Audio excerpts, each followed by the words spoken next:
My name is Patrick Winter and I work for the Guardian newspaper.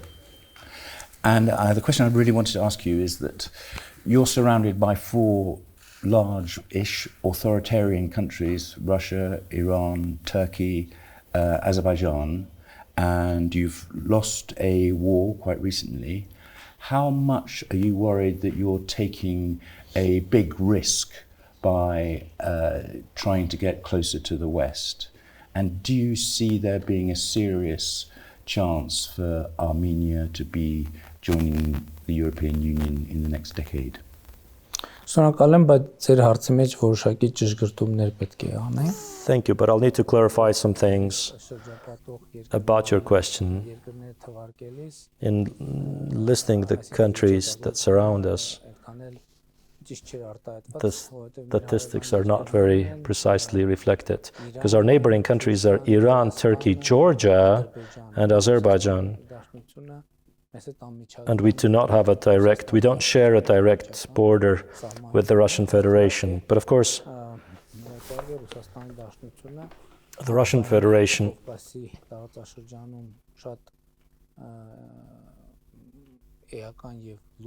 is a serious and significant player in the South Caucasus region. As to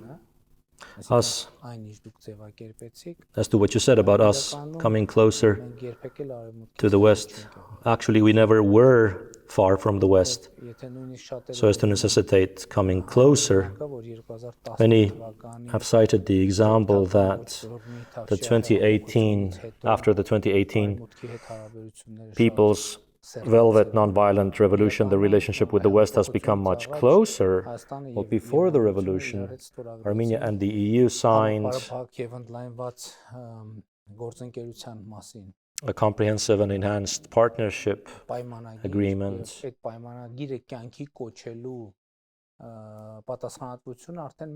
And our government had the responsibility of implementing that agreement. Of course, our achievements in the field of democracy have created an objective reality where our relationship can develop dynamically, but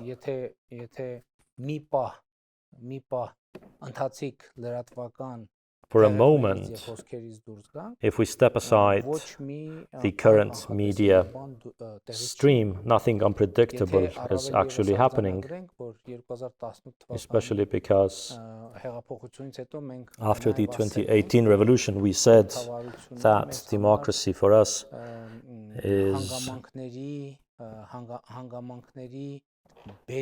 not a policy adopted by virtue of circumstances. It is a strategy we have adopted. And there is another circumstance which is significant. And that circumstance is the diversification of external relations, foreign relations, and security engagements. But to be very direct and sincere, it's not a cause, it's a consequence. Because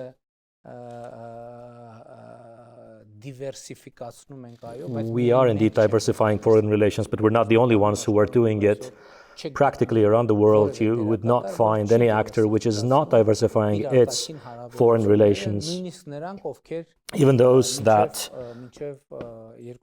prior to 2022, thought that they were sufficiently diversified. Everyone is diversifying their foreign relations.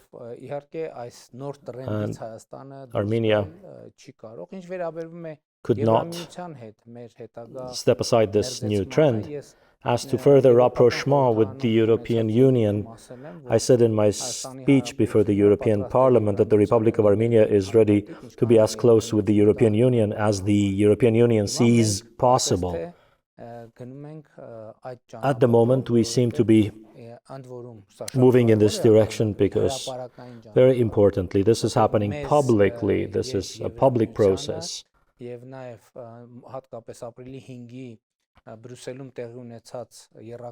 Especially after the trilateral meeting in Brussels on 5th April, there have been allegations that we and the EU have had some secret deals. But no, transparency is of utmost importance for us, and Our agendas have been made public, the results have been made public, and we do see, to an extent, coming closer with the EU, but I'm not seeing anything extraordinary happen there because it's a course that is not newly adopted by the Republic of Armenia. Thank you, Prime Minister. My name is Kim Sen-Gupta. I work for the Independent newspaper in London. May I ask you, Prime Minister, about international support for Armenia and the leverage some countries may have over Azerbaijan in this.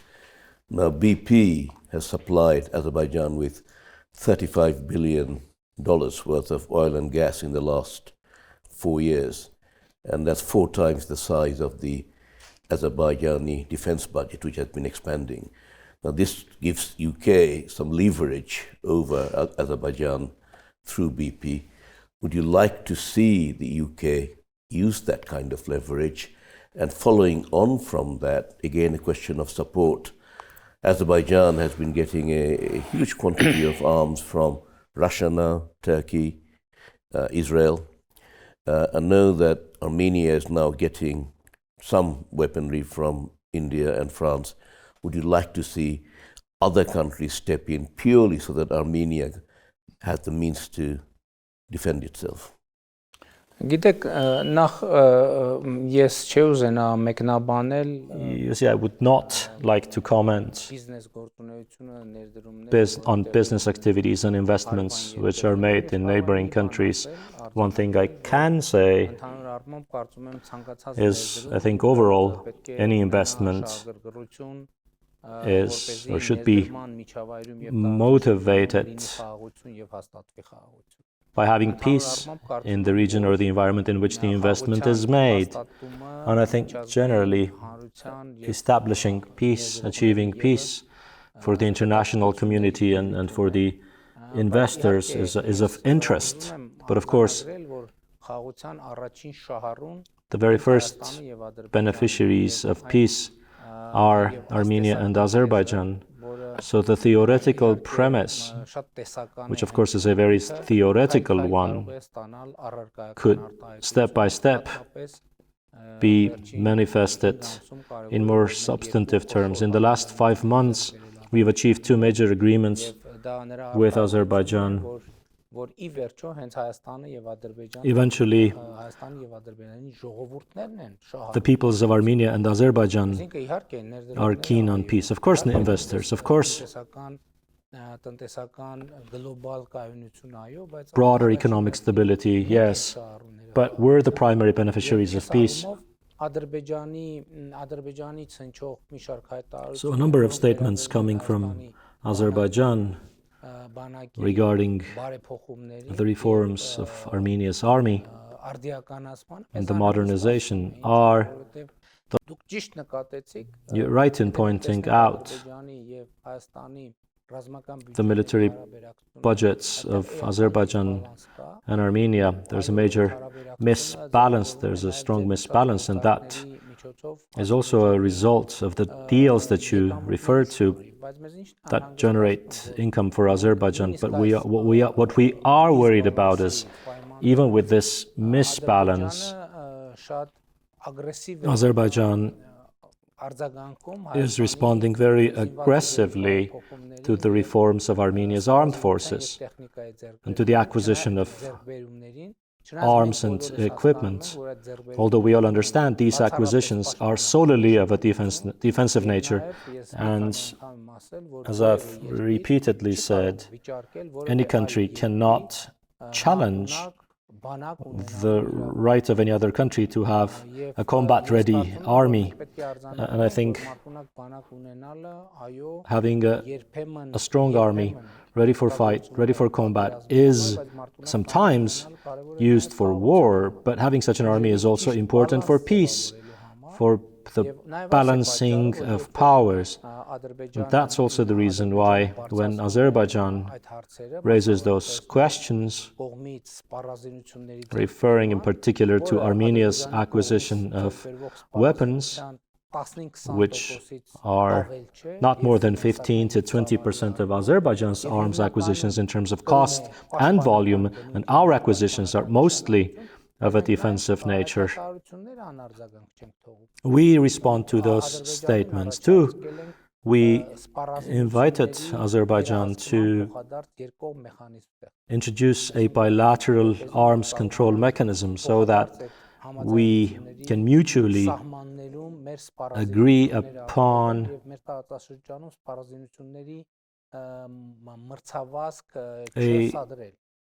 a way to avoid provoking a race of arms in our region.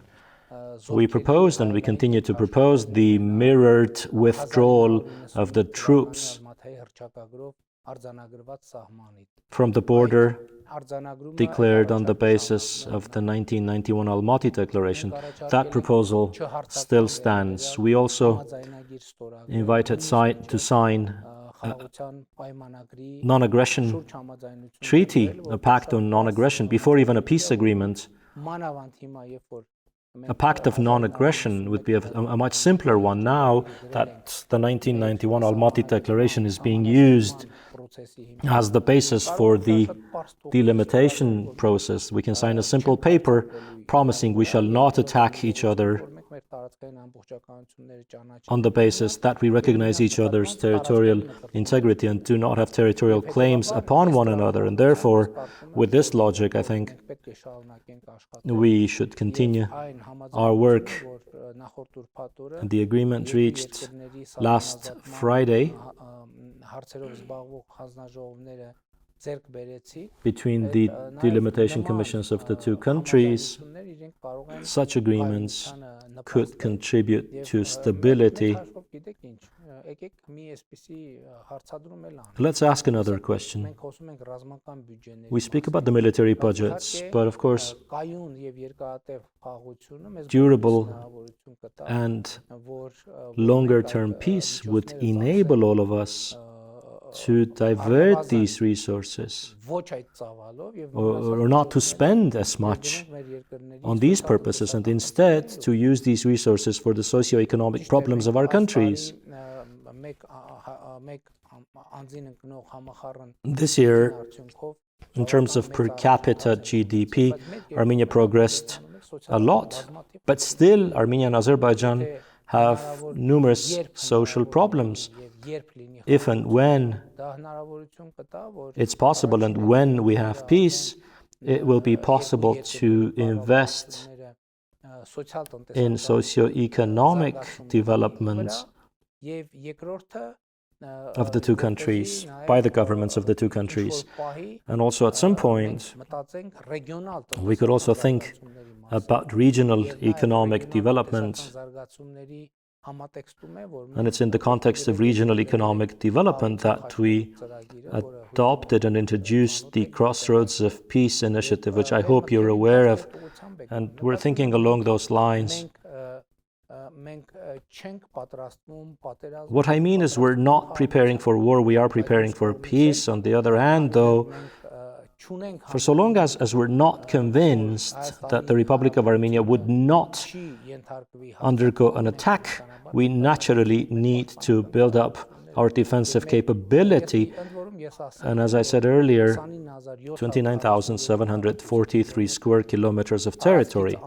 Beyond that territory, the Republic of Armenia does not have ambitions in any direction, southern, western, northern, or eastern. And we think that this is the foundation based upon which we need to build our sovereignty and independence and to develop it. Thanks. Michael Mosbacher from The Telegraph. Your current security arrangements haven't worked out. The Collective Security Treaty hasn't benefited Armenia in your recent conflict with Azerbaijan. I just wanted to ask how you thought that relationship would continue and what use membership of the Collective Security Treaty organization is for Armenia, and also the future of Russian bases in your country and how that will develop.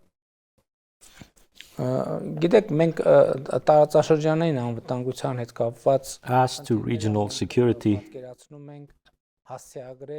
We think that we can address these problems as part of the peace process, and it's important that the peace process is currently not only the work on the peace treaty, which is underway, but it's important to note that we have embarked on a practical stage of the border delimitation process, which is of extreme importance in terms of, among other things, reducing the security risks.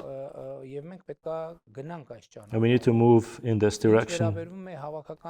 As to the CSTO, a fundamental problem emerged there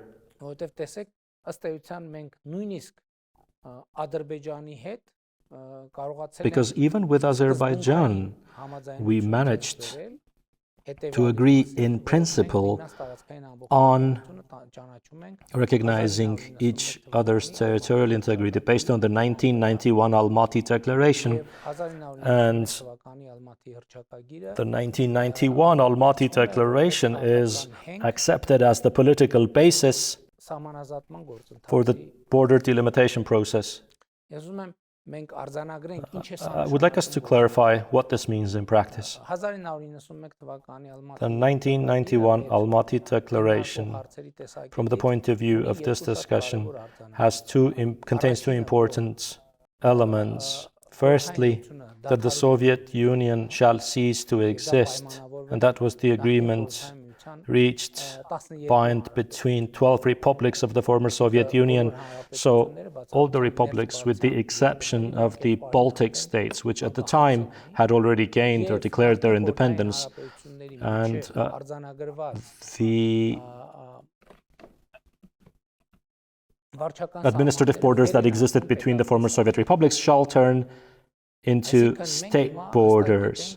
So now we clearly know where the borders lie between the Republic of Armenia and the Republic of Azerbaijan. And importantly, the fact that we accept the Almaty Declaration as the political basis for the delimitation process has an important meaning, that we shall not draw a new border between Armenia and Azerbaijan. We simply need to reproduce on the ground the borders that existed at the time the Soviet Union collapsed. Those were the de jure borders within the Soviet Union. Now, how is this all related to the CSTO? It is very directly related to the CSTO, and it's that the administrative borders that, according to the Almaty Declaration, became borders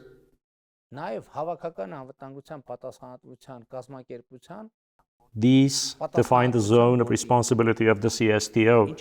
What that means, if that border is breached, the CSTO security mechanism should engage, or should be engaged.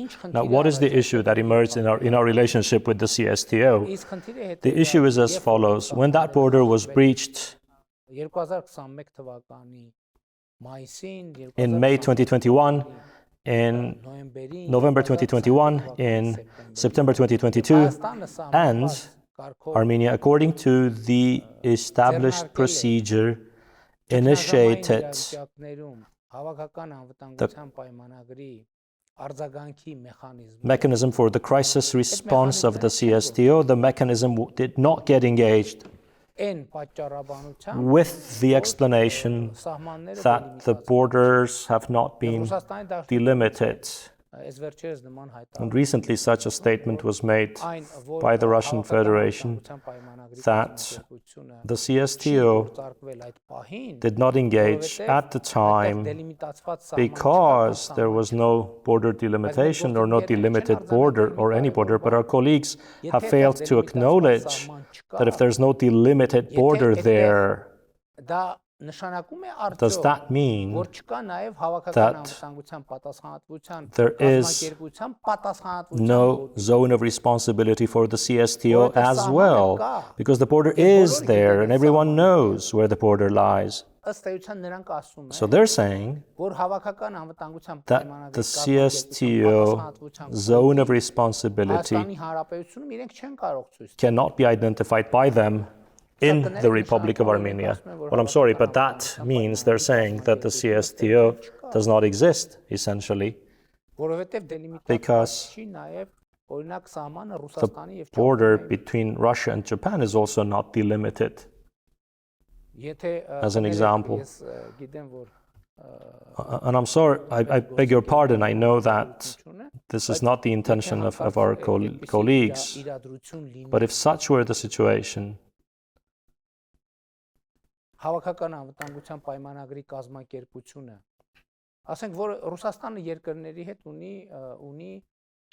Russia has borders with certain countries which have not been delimited, and if there were a similar situation in which the armed forces of any country were to enter into the territory of the Russian Federation through a border that was not delimited,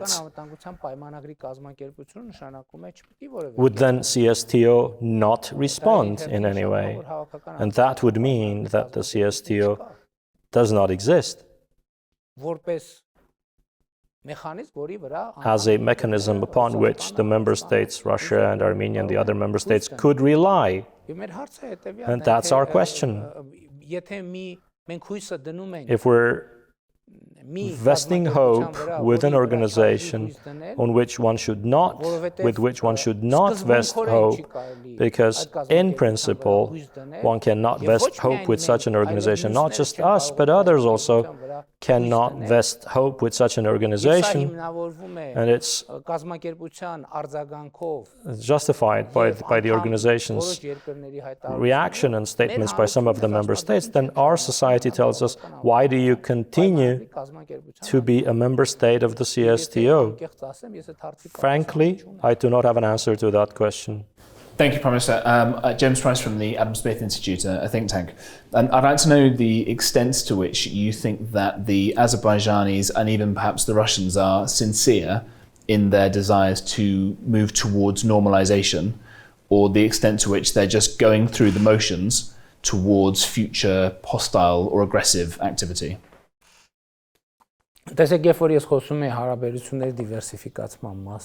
When I spoke about diversification of relationships, and I said everyone is diversifying their relations, Russia too is diversifying its relationships in the South Caucasus. It began before us, and that's where the CSTO issue emerged, by the way.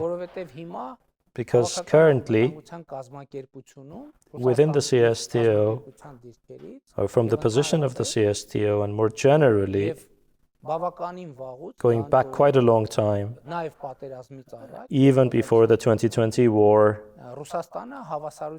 Russia conducted an equally distanced policy towards Azerbaijan and Armenia.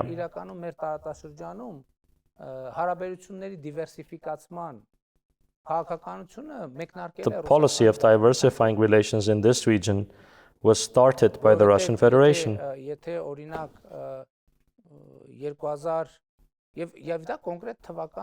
And it actually has a date to it. Before 2012, 2013, Russia's policy was that Armenia was Russia's ally in the South Caucasus and Azerbaijan was a partner. But, and by the way, that was all in the framework of the CSTO. The whole meaning of it was that the CSTO was very specifically to safeguard the independence of the Republic of Armenia, the security, of the Republic of Armenia. But in 2012, Russia and Azerbaijan signed several $1 billion worth of arms acquisition contract. Now that was the point beyond which the Russian Federation started to diversify its relationships with Azerbaijan. And I would like to draw your attention to the fact that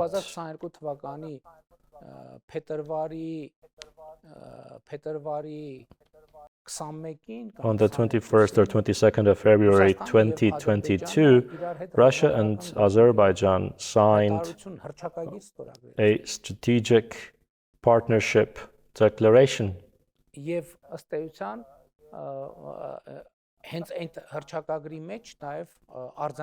that declaration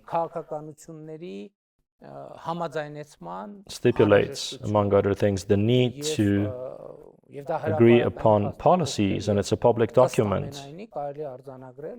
And one can most likely assume that something that is declared by countries, including security cooperation, consultation on policies, is actually happening. Otherwise, such a declaration would have no meaning. Why would countries sign a declaration if they were to not implement it? Especially when, before even the signing of that declaration, there were at least two situations in which it was clearly stated that the CSTO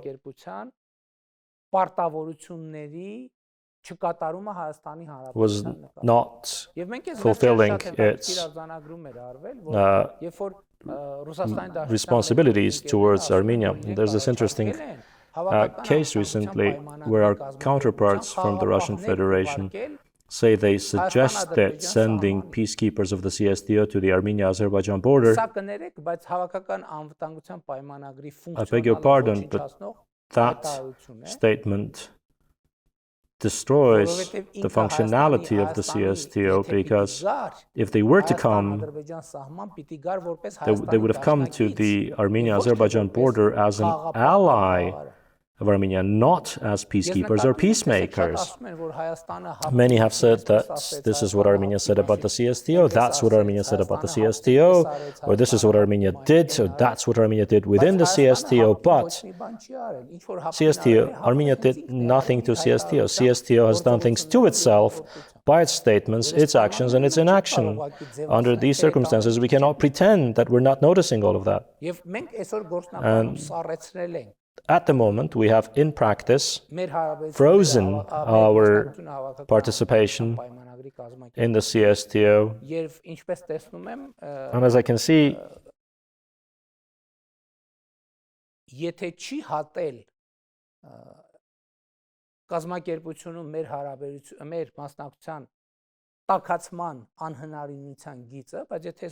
if there's still possibility for warming up the relationship with the organization, but if things continue the way they are, if the political statements continue, then that line will also be crossed. For resuming participation in the CSTO will then be rendered impossible in practice. Thank you, Prime Minister. My name is Lewis Baston. I have just recently written a book about borders. So my interest is actually in the displaced people formerly inhabiting Nagorno-Karabakh who are settled in the Republic of Armenia. Short-term policy, as I understand it, is to help with housing, education, work, etc. That sort of raises a question of the longer-term future of these people. Do you see the right of return as part of a comprehensive settlement in the region, or is the chapter closed and Armenian society will grow together within its current borders with the people formerly resident in Nagorno-Karabakh?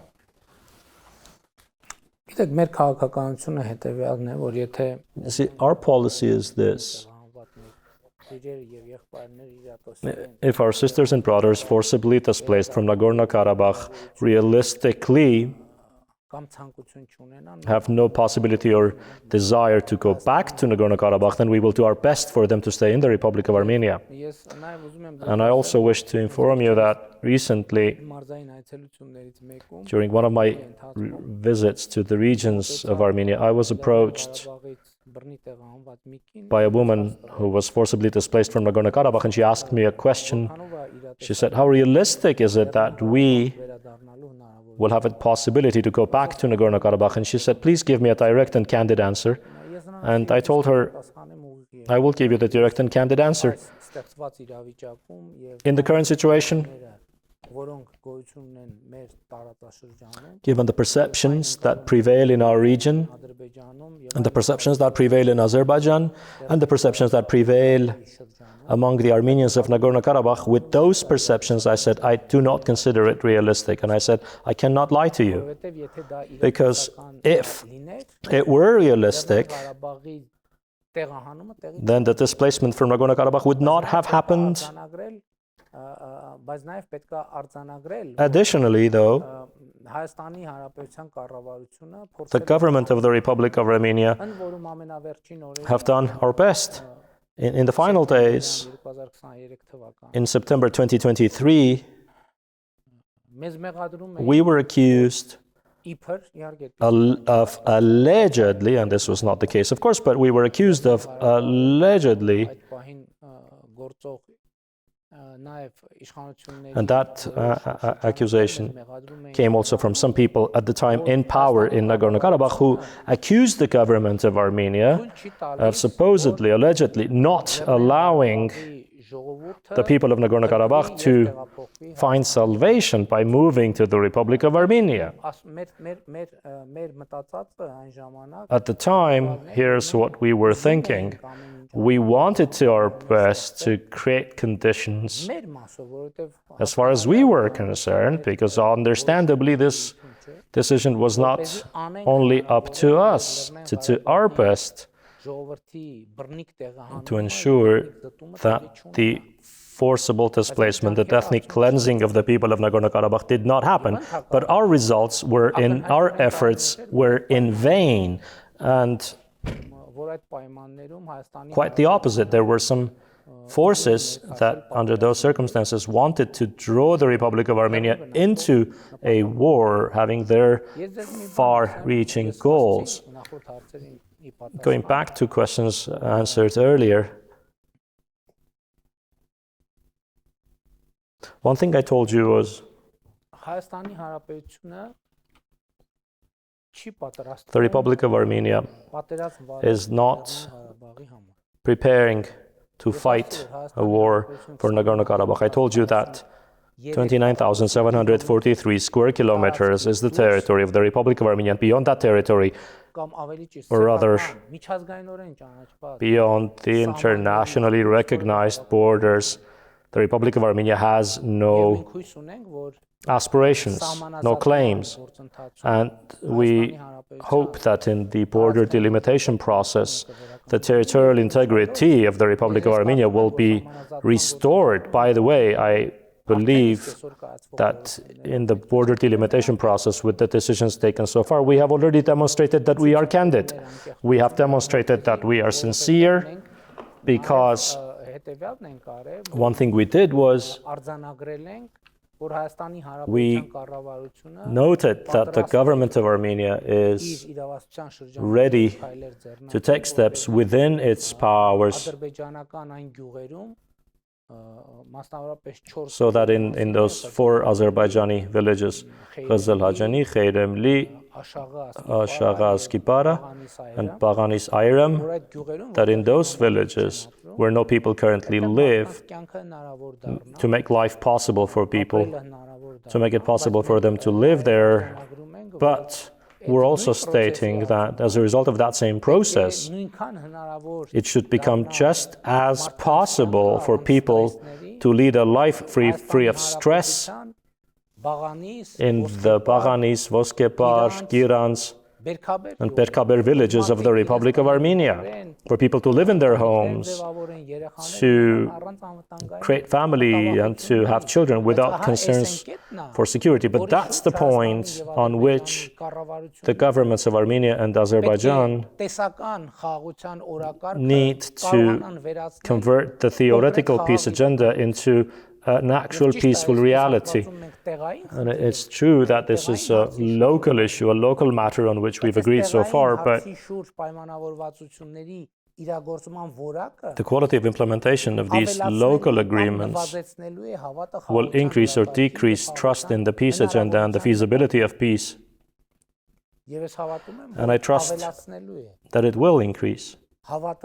trust and faith in peace among Armenian and Azerbaijani societies, and also build up a stock of confidence.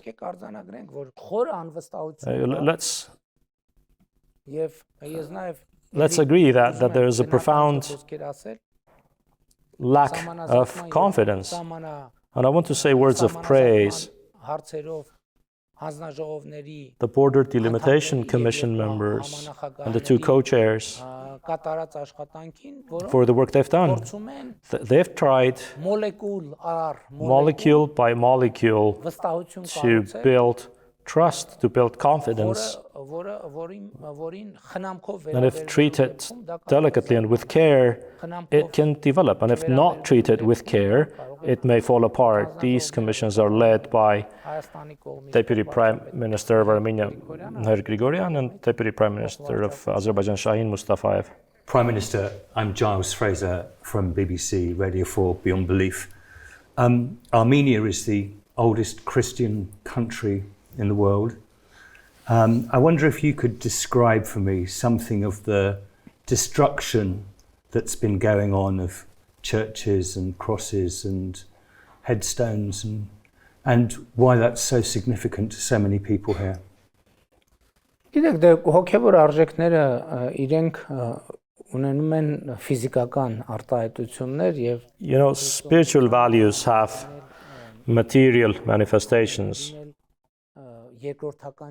And in Christianity, it is not of secondary importance. Protection of the historical and cultural monuments is an important task, and it becomes quite acute in conflict zones in particular. And I think it's very important here that we create an atmosphere of confidence in the region to be able to overcome that atmosphere of hostility, because after all, the historical and cultural monuments and legacy and the negativity, by negativity towards these monuments, people are actually expressing hostility towards one another. This is not a living creature. It's a monument. You might think, why? What is the need for attacking a breathless monument and damaging it? But that's people's way of expressing their hostility. And the solution to that problem is also through overcoming hostility. Now, these monuments, especially the churches, they have a history, they have a spirit stemming from that history. They're places of worship, sacred places, but desecrating them is a manifestation of hostility, and it's impossible. We cannot say, well, let the hostility go on and grow deeper, but whilst we protect the monuments. That would be impossible. The security of monuments could be protected if people do not feel hostility when they look at these monuments, or they feel a manageable degree of hostility, at least, to not set the bar too high. And I think that is a part and parcel of the peace agenda, but that too, there's another dangerous term there. The movement for the preservation of monuments and being following up on monuments is very important, but it's also very important that the process not be used for intensifying hostility. It's a very delicate thing, but it's happening. Because if you're desecrating what's sacred for the other, that animosity, that sense of animosity, sense of hostility naturally will grow deeper. And if we want it to not happen, then we need to follow up on the implementation of the peace agenda, because it is not a standalone issue. It is a part and parcel of this peace agenda. I see the solution of all these issues by going back to the Armenia-Azerbaijan peace agenda with three fundamental principles upon which peace should be built. Between Armenia and Azerbaijan, the three main pillars and principles of peace have already been documented. They are as follows. Firstly, Armenia and Azerbaijan recognize each other's territorial integrity and sovereignty in accordance with the 1991 Almaty Declaration. Secondly, Armenia and Azerbaijan take the Almaty Declaration as the political foundation for the delimitation process. And thirdly, regional communications will be opened in accordance with the sovereignty and jurisdiction of states based on reciprocity and equality. And this third principle is articulated in our Crossroads of Peace initiative, which is an important instrument for overcoming animosity alongside the first two principles. Thank you.